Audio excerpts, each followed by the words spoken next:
Assalamualaikum warahmatullahi wabarakatuh. Halo, apa kabar anak-anak? Kembali lagi nih sama Ibu. Nah, kali ini kita akan belajar tema 1 kelas 3, subtema 3, pembelajaran 4, 5, 6. Tapi sebelum kita mulai ke materinya, baiknya kita berdoa dulu yuk. Ya, berdoa dimulai. Bismillahirrahmanirrahim. Rabbi zidni ilman warzuqni fahma, amin ya rabbal alamin. Nah, karena kita sudah berdoa, yuk kita lanjut ke materi.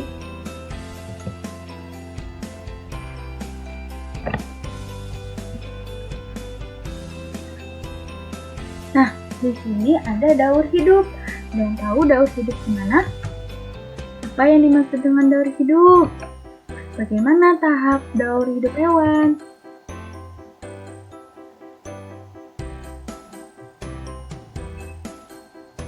Daur hidup adalah tahapan dari lahir atau menetas, kemudian tumbuh dewasa, berkembang biak, hingga mati. Nah, daur hidup hewan. Hewan memiliki daur hidup yang beragam. Hewan yang memiliki 2 tahap daur hidup biasanya berkembang biak dengan melahirkan. Nah, contohnya seperti kucing. Hewan yang memiliki 3 tahap daur hidup biasanya berkembang biak dengan bertelur, serta mengalami nimfa. Nah, contohnya seperti kecoa. Yang ketiga, hewan yang memiliki 4 tahap daur hidup biasanya berkembang biak dengan bertelur namun mengalami pupa. Nah, contohnya seperti lalat.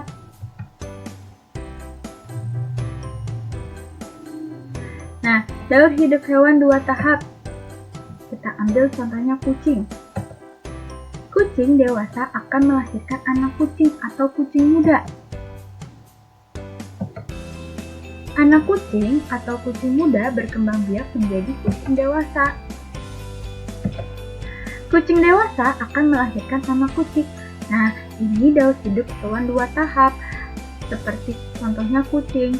Jadi dia melahirkan hingga dewasanya dia tetap sama dan tidak ada perubahan.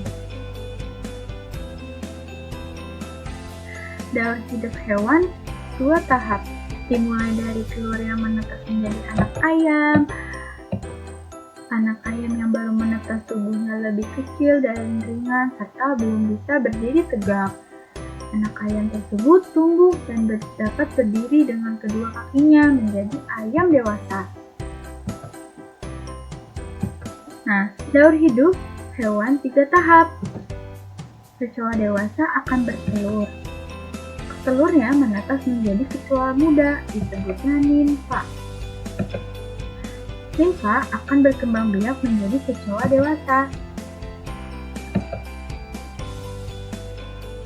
Nah, ada lagi contoh daur hidup hewan 3 tahap. Dari telur menjadi belalang muda, menjadi belalang dewasa. Nah, ini dia daur hidupnya belalang. Ada lagi daur hidupnya jangkrik. Sama, dari telur, jangkrik muda, hingga jangkrik dewasa. Jangkrik biasanya hidup di dedaunan sawah atau kebun. Jangkrik biasanya memakan buah atau dedaunan. Jangkrik sekali bertelur menghasilkan 200-300 telur.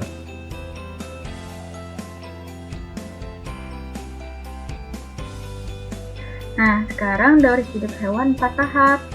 Dimulai dari telur. Setelah beberapa hari, telur akan menetas menjadi larva atau ulat. Larva akan mencari tempat untuk berdiam diri dan membentuk kepompong. Setelah 7-20 hari, seekor lalat keluar dari kepompong.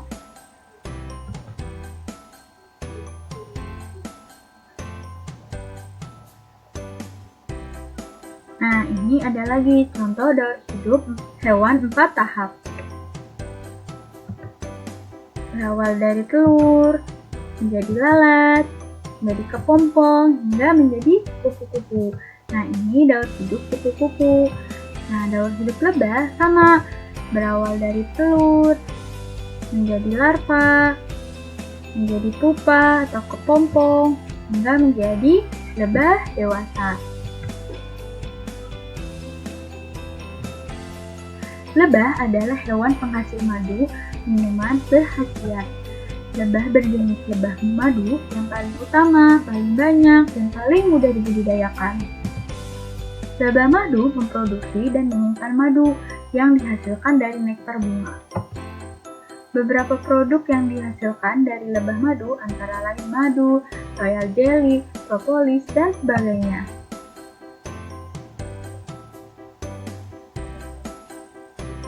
Nah, ini ada lagi contoh daur hidup hewan 4 tahap. Dari telur, berubah menjadi berudu atau kecebong, menjadi katak muda, hingga menjadi katak dewasa. Ini daur hidup katak. Ada juga daur hidup nyamuk. Dari telur, ke jentik, ke pupa, hingga nyamuk dewasa.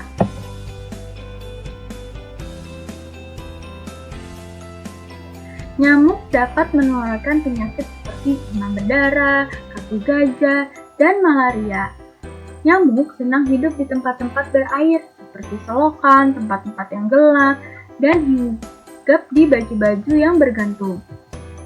Nyamuk bertelur di tempat-tempat yang menampung air, seperti vas bunga, bak mandi, atau kaleng-kaleng bekas di halaman yang menampung air pada saat musim hujan.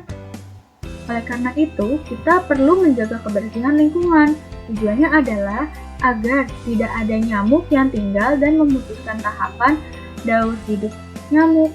Hidup kita pun menjadi lebih sehat.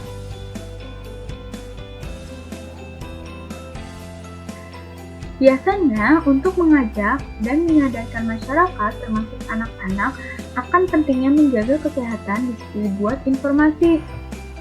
Informasi dapat dibuat secara langsung berupa antara lain tulisan atau gambar.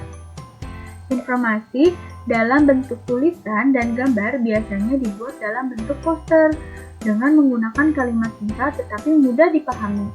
Nah, seperti ini contohnya, sampah bukan warisan anak cucu kita.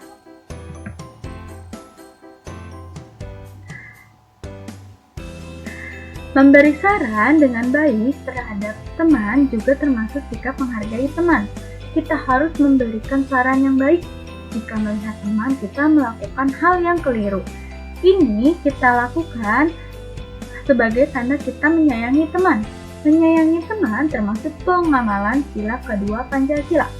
Sila kedua Pancasila adalah kemanusiaan yang adil dan beradab dengan lambang rantai. Nah, kita review perkalian susun ke bawah, perkalian satu angka dengan 3 angka. Nah, kita ambil contoh 320 dikali 3. 0 dikali 3 hasilnya 0. Baru ke 2 dikali 3 hasilnya 6. Langsung kita tulis saja 6. Lalu 3 kali 3 hasilnya 9. Maka kita langsung tulis 9. Maka dari itu 320 dikali 3 hasilnya 960.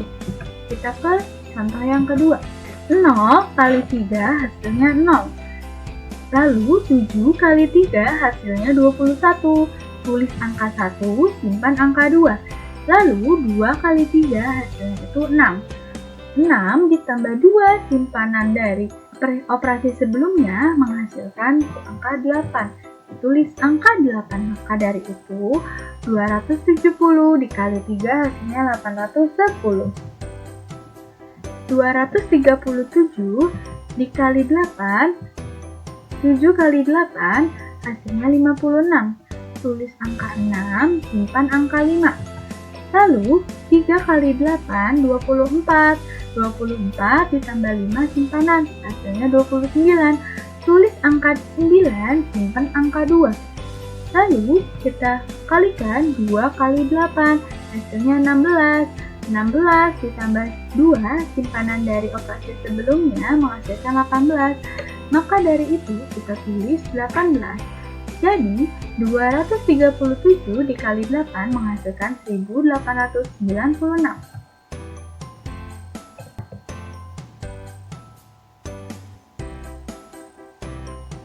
Pak Bahrun memiliki 4 kolam ikan bandeng. Setiap kolam berisi 230 ekor ikan. Berapakah banyaknya ikan bandeng di semua kolam Pak Bahrun? Nah, kita tulis 230 dikali 4. Kita operasikan dulu dari belakang. 0 dikali 4 hasilnya 0. 3 dikali 4 hasilnya 12. Tulis angka 2, simpen 1. Lalu kita kalikan 2 kali 4 hasilnya 8. Ditambah 1 hasilnya 9. Maka kita tulis 9. Oke, sekarang ke nomor 2. Pak Fahmi memiliki 5 penangkaran kupu-kupu. Setiap penangkaran berisi 180 ekor kupu-kupu. Berapakah banyaknya kupu-kupu di tempat penangkaran milik Pak Fahmi? Kita tulis 180 dikali 5. 0 kali 5 hasilnya 0. 8 dikali 5 hasilnya 40. Tulis angka 0, simpan angka 4. Lalu kita operasikan lagi. 1 dikali 5 hasilnya 5. Ditambah 4 maka hasilnya 9. Kita tulis angka 9. Nah, cukup sekian penjelasan dari Ibu untuk pertemuan kali ini. Terima kasih. Wassalamualaikum warahmatullahi wabarakatuh.